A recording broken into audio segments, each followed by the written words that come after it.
Without warning, Mrs. Whittaker's hand shot forward, fingers clawing at Amara's carefully styled wig. The luxurious waves that had taken hours to perfect were ripped away in one vicious motion, falling to the ground like a discarded crown. 40 guests gasped in unison as Amara stood frozen, her natural hair exposed under the fairy lights, her dignity shattered in front of strangers who suddenly couldn't look away. The Whittaker family engagement party had been flowing with wine and hollow compliments just seconds before. Now the backyard fell deadly silent, except for the soft crackle of the fire pit and the distant hum of cicadas. Amara's burgundy dress still hugged her elegant frame, but the woman who had walked into this celebration with quiet confidence was gone, replaced by someone stripped bare, not of clothing, but of the very symbol that connected her to generations of black women who had fought to define beauty on their own terms. Mrs. Whittaker stood there, the stolen wig dangling from her manicured fingers like a trophy. Her silver hair remained perfectly styled, her pearl necklace catching the golden glow of the outdoor lighting. She wore the expression of someone who believed she had just solved a puzzle, revealed a secret that everyone had been too polite to investigate. But Amara's exposed curls weren't a secret. They were a statement. Each coil carried the memory of her grandmother's hands, braiding stories of survival into every strand. The wig hadn't been hiding anything. It had been celebrating everything. Julian, Amara's fiancé, stood paralyzed 3 feet away, his champagne glass tilting dangerously in his slack grip. The man who had promised to protect her from his family's little quirks watched his mother commit an act so cruel, so calculated, that even he couldn't find words to defend it. The other guests, aunts, uncles, family friends who had spent the evening making small talk about Amara's interesting background, now faced the raw truth of their own complicity. They had watched the microaggressions build throughout the night.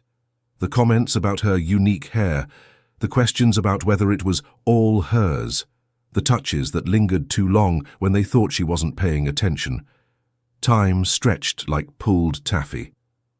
Amara's world narrowed to this single moment, her heritage lying at her feet, her identity reduced to an object of curiosity, her future mother-in-law's satisfied smirk cutting deeper than any blade.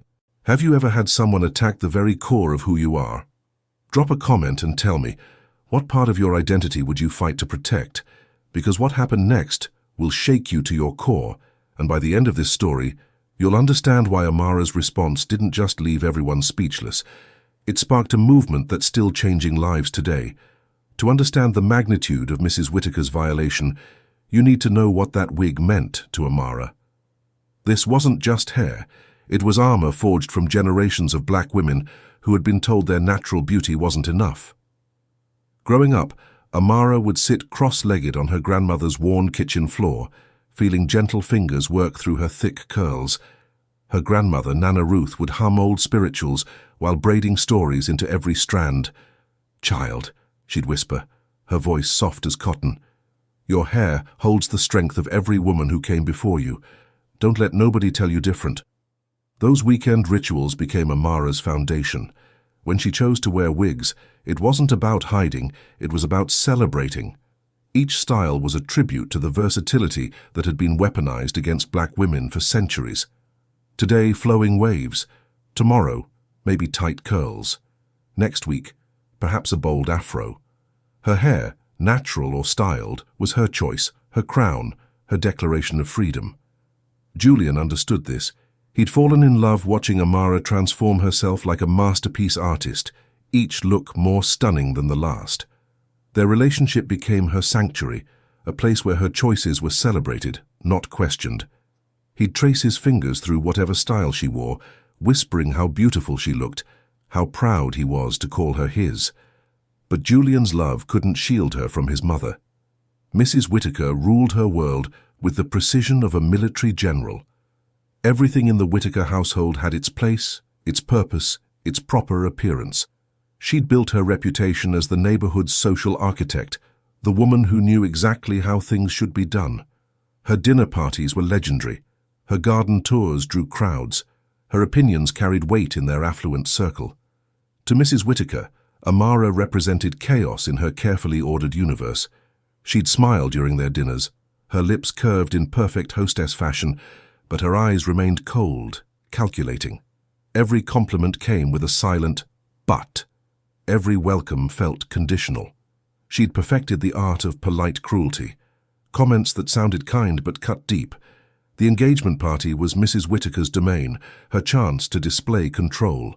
She'd spent weeks planning every detail, from the ivory tablecloths to the imported wine. This was her house, her rules, her stage. Amara had chosen her burgundy dress carefully, knowing she'd be scrutinized. The rich color complemented her skin beautifully, and her chosen wig framed her face in sophisticated waves. She'd hoped to blend in, to prove she belonged. Instead, she became the evening's main attraction. "Such unusual beauty," one guest murmured. "Where did you say she was from again?" whispered another. The questions followed her from room to room. Her heritage became cocktail conversation. Her appearance sparked debates about authenticity among people who'd never questioned their own. As the wine flowed and social filters dissolved, the whispers grew bolder. Amara found herself increasingly isolated, standing alone while conversations continued around her, as if she were a museum piece rather than a person. We've all felt that isolation in spaces where we don't quite fit. Hit that like button if you know what it's like to be the only one in the room who looks like you, because Amara's night was about to take a turn that would change everything. The corridor encounter happened during a lull in conversation, when most guests had migrated toward the dessert table. Amara excused herself to freshen up, seeking a moment of peace away from the constant scrutiny. She was touching up her lipstick in the hallway mirror when Mrs. Whittaker appeared, seemingly from nowhere. "I've always wondered," Mrs. Whittaker began, her voice carrying that particular tone wealthy white women use when they think they're being progressive. "What's it like, having such unique hair? Is it always necessary to cover it up so?" The question hung in the air like smoke. Amara's reflection stared back at her. Burgundy dress immaculate, wig perfectly styled, composure intact despite the knife twist of those words. Cover it up. As if her natural hair was something shameful requiring concealment. Amara turned slowly, her grandmother's voice echoing in her mind. "Grace under pressure, child. They're testing your strength." She met Mrs. Whittaker's expectant gaze with steady eyes. "It's a part of who I am," Amara replied, her voice calm as still water. "I change my look sometimes, and this wig, like many parts of my life, is a celebration of both my past and the choices I make today." Mrs. Whittaker's smile tightened almost imperceptibly. She'd expected stammering, perhaps shame, maybe even gratitude for the opportunity to explain herself. Instead, she'd received dignity, wrapped in quiet strength. "How fascinating," Mrs. Whittaker murmured, but her tone suggested anything but fascination. "Julian never mentioned you were so political about your appearance." The word political dripped with disdain, as if Amara's existence itself was a statement rather than simply being human. Before Amara could respond, Julian's voice drifted from the main room, calling for everyone to gather outside. The moment dissolved, but its poison lingered. The backyard had been transformed into something from a magazine spread. Fairy lights draped between oak trees created pools of warm gold against the cooling evening. The fire pit crackled at the center of arranged seating, flames dancing higher as the sun dipped toward the horizon. It should have been magical. Guests flowed through the French doors, wine glasses catching the light, laughter floating on the spring breeze. Julian appeared at Amara's side, his hand finding the small of her back, a gesture that usually grounded her, but tonight felt more like protection than affection. "You okay?" he whispered, noting the tension in her shoulders.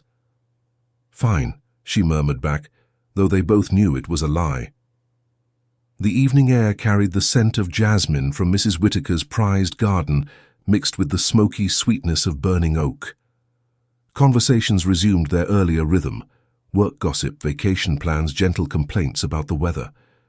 Amara settled into a cushioned chair, grateful for Julian's presence beside her. For 20 minutes, she almost relaxed, almost forgot about the hallway encounter, almost believed she could navigate this evening without further incident.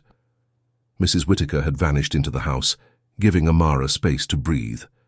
She found herself actually enjoying a conversation with Julian's cousin about travel, discovering shared memories of New Orleans jazz clubs and hidden restaurants in Paris.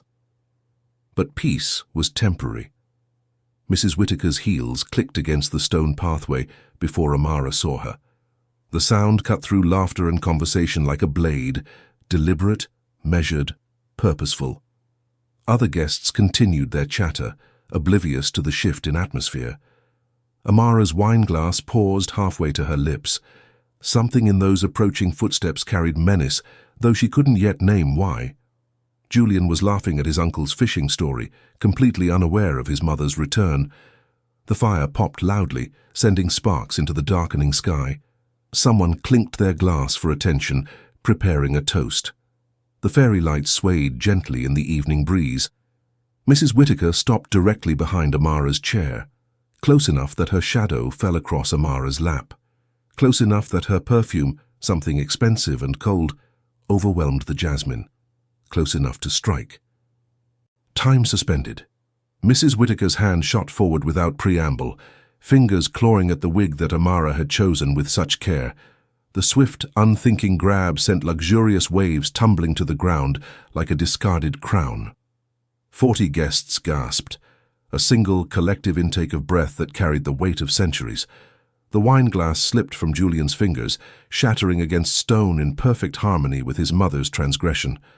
Red liquid pooled around crystal shards, bleeding into the cracks between pavers. His mouth opened, closed, opened again, no sound emerging. Mrs. Whittaker stood with her arms still extended, her face locked in an expression halfway between triumph and feigned innocence. "I just wanted to see," she said, her voice cutting through the silence. Everyone was curious.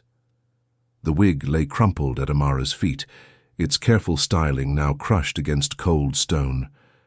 Hours of preparation, generations of meaning, reduced to an abandoned prop in someone else's performance. Amara's hands flew to her natural hair, tight coils she'd planned to unveil on her own terms when she chose, if she chose. Heat rushed to her cheeks, not from embarrassment but from rage so pure it momentarily blinded her. The fairy lights blurred, the fire pit's glow intensified. Her heartbeat thundered in her ears. One guest covered her mouth with manicured fingers. Another whispered, "Oh my God," under his breath. Julian's cousin, the one who'd shared New Orleans memories minutes before, now couldn't meet Amara's eyes. Their collective silence screamed louder than any protest. This violence was unexpected but not entirely surprising. Amara's world narrowed to pinpoint focus. She became acutely aware of every sensation, the cool night air against her scalp, the weight of 40 stares, the subtle shift as guests leaned forward, hungry for drama, for reaction, for confirmation of whatever narrative they'd already written in their minds. Something cracked inside her, not her spirit, her hesitation. In that raw moment of complete vulnerability, with her physical boundary violated and her cultural identity exposed for entertainment, Amara found something unexpected. Clarity. Her grandmother's voice whispered through memory, "They can take things from you, child. They can't take who you are." Slowly, deliberately, Amara straightened her spine, each vertebra aligned with purpose, with ancestral resilience passed down through generations of women who had faced far worse than this backyard humiliation. She lifted her chin, not in defiance, in ownership. Her natural hair caught the golden glow of fairy lights, each curl illuminated like a constellation against the darkening sky. She didn't reach down for the discarded wig, didn't cover her head, didn't shrink. Instead, she rose from her chair, standing at her full height, meeting Mrs. Whittaker's gaze with eyes that had moved beyond hurt to something more powerful, recognition of exactly what this moment required of her. "Is this truly what you hoped to achieve?" Amara's voice cut through the silence, clear and steady despite the storm raging inside her. "To expose me? To reduce who I am to nothing more than an object of your curiosity?" Mrs. Whittaker's hand dropped to her side, the triumph in her eyes faltering. "I didn't mean—" "Yes, you did." Amara took one step forward. "You meant exactly this. You've been waiting all night for your moment. The backyard remained frozen. No one moved to help, to intervene, to acknowledge the violence they'd just witnessed. Julian stood paralyzed, caught between loyalty to his mother and horror at her actions. I was only trying to understand," Mrs. Whittaker stammered, her fingers now fidgeting with her pearl necklace. The confident hostess was dissolving, replaced by someone who suddenly realized she had miscalculated badly. "Understanding?" Amara's laugh held no humor. "Understanding requires respect. It requires permission. It requires seeing me as fully human before touching what belongs to me." The fire crackled, punctuating her words. Several guests shifted uncomfortably, recognition dawning on their faces. This wasn't just an awkward party moment. They were witnessing the culmination of countless microaggressions, now exploded into overt disrespect. "My hair," Amara continued, her voice rising with the strength of every black woman who had been told to change, hide, or apologize for her very being. "This wig, my appearance, they are not puzzles for you to solve. They are my heritage, my resilience, my celebration of life, and the battles fought by my ancestors, including those who refused to submit in the face of oppression." An older woman in the corner nodded almost imperceptibly. Another guest looked down at her hands, shame coloring her features. "Do you know what my grandmother told me when I was 7? Amara asked, addressing not just Mrs. Whittaker now, but the entire gathering. "She said our hair carries memories. When she braided mine, she wove in stories of women who survived ships and chains and whips, women who created beauty from pain, women who passed down techniques and traditions despite everything designed to erase them." Julian finally moved, stepping toward Amara, but she held up one hand. This was her moment, her voice, her truth. "I wore that wig tonight not because I'm ashamed of my natural hair, but because I choose how and when to share different parts of myself. That choice, my choice, is what you stole." She pointed to the crumpled wig without looking down at it. "Not just hair, dignity, agency, humanity." Mrs. Whittaker's face had gone ashen. "Amara, please, I didn't think—" "That's the problem, isn't it? You didn't think I deserved the basic respect you'd give anyone else at this party." A ripple moved through the crowd. Someone whispered, "She's right." Another murmured agreement. The collective shame was becoming palpable, crystallizing into something that might, just might, lead to change. Julian found his voice at last. "Mom, you need to apologize. Now." His tone left no room for argument. Mrs. Whittaker looked around at the faces of her guests, people whose approval she had courted for decades, and saw judgment reflected back. Her social currency was depreciating by the second. "I'm sorry if you felt—" "No," Amara interrupted. "Not if I felt. You did this. Own it." The correction hung in the air, clear and necessary. Mrs. Whittaker's shoulders slumped. "I'm sorry," she said finally, the words seeming to physically pain her. "I was wrong. It wasn't enough, not nearly, but it was a beginning, a crack in the foundation of privilege that had allowed such an act to seem acceptable." Amara nodded once, acknowledging the apology without accepting its inadequacy. Then she turned to the wider group, her natural hair illuminated by firelight, more regal than any styled wig could ever be. "Remember this moment," she said softly. "Remember how it felt to watch someone's humanity being violated for entertainment, and then commit to never allowing it again, not in your presence, not in your homes, not in your workplaces, not anywhere. This is what happens when we stand in our truth." Comment below. What would you have said in that moment? And make sure you're subscribed, because this story is about to get even more incredible. The confrontation at the Whittaker estate didn't stay contained within those manicured hedges. By morning, a cousin's social media post had gone viral. "Witnessed something powerful last night. A black woman stood up to hair discrimination with more grace than I've ever seen." No names were mentioned, but it didn't matter. The post resonated with thousands who recognized the familiar violation. Within days, Das My Hair My Choice was trending, filled with stories from black women who had experienced similar humiliations. bosses demanding they straighten natural hair, strangers touching without permission, family members criticizing protective styles.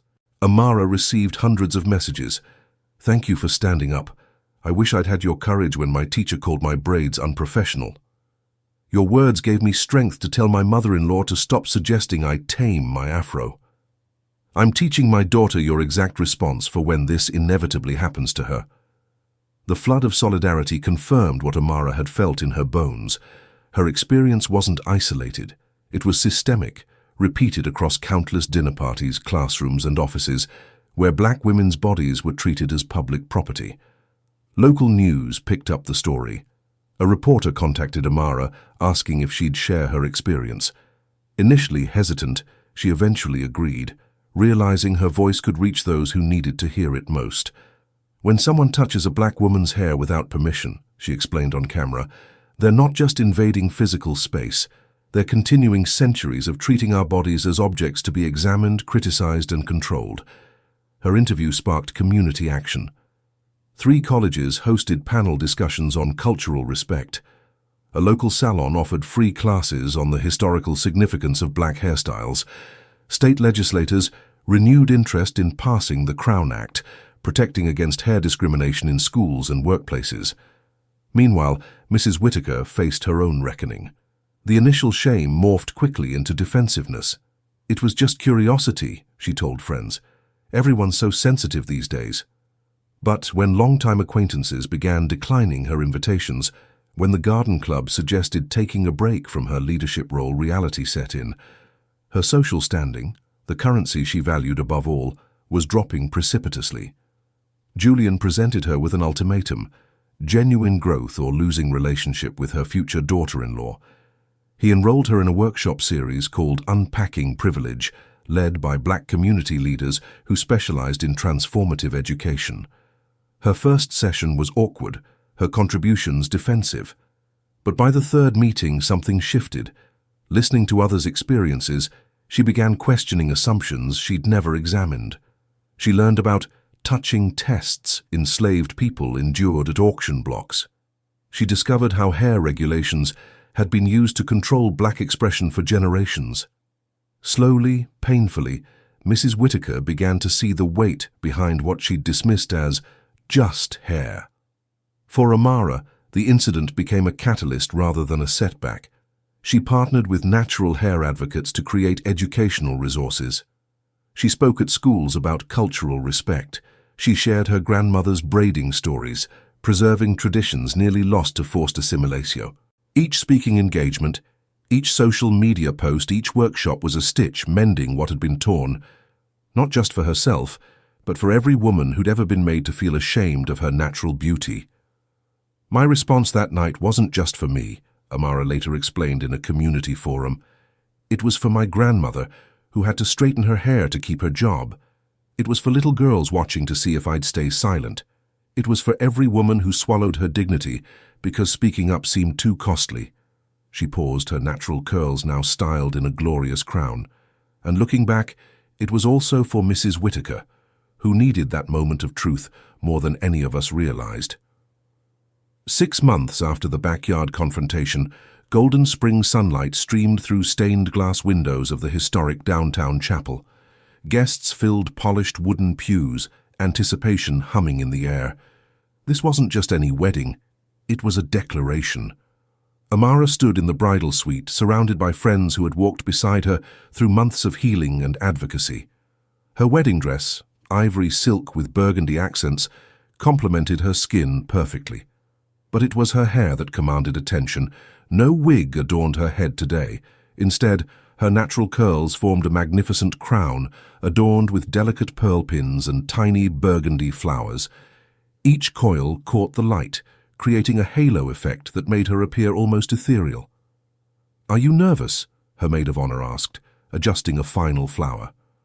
Amara smiled, touching one curl gently. "Not about my hair, not anymore." The transformation went beyond appearance. In choosing to walk down the aisle with her natural hair, Amara was marrying Julian as her complete, authentic self, no compromises, no concessions to others' comfort. The chapel doors opened, music swelled, Guests rose, turning toward the bride.